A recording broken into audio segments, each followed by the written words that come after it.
Testament was written to a Near Eastern culture. Okay? And Near Eastern culture, they dealt with pictures, right? We're Western people. We like outlines. We like things A, B, C, and D. We like orders of worship, right? Isn't that why we have a big worship folder in front of us? Because we like order. Near Eastern people, they related to pictures. Right? And so God painted pictures for his Old Testament people, Israel. And one of the pictures that he painted, with all those rituals that they did in the desert as they were walking from Egypt to the Promised Land, was this whole concept of the high priest. The high priest functioned as a mediator between the people and God. Why? Because the people couldn't just waltz in the church like we do. God is holy, God is perfect, God is just, and the people were full of sin. And so God wanted his people to have this picture that you don't just waltz into God's presence. You need to prepare yourself. And the job of the high priest was to do that preparation. What did he do? A lot of his work was sacrifices. Sacrificing for people's sins. You know, we always think of the high priest being, having this beautiful garment on and all that, and he did. But he would have been great working as a third shift worker in a slaughterhouse.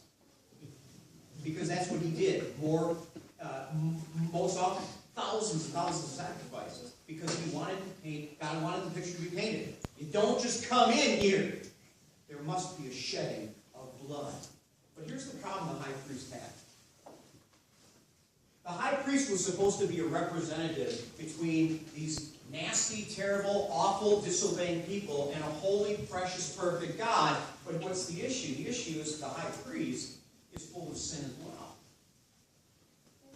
And so he had to deal with something called his sin. And so one of the rituals that the high priest went through is that before he did any sacrificing for sin on behalf of the people, guess what he did?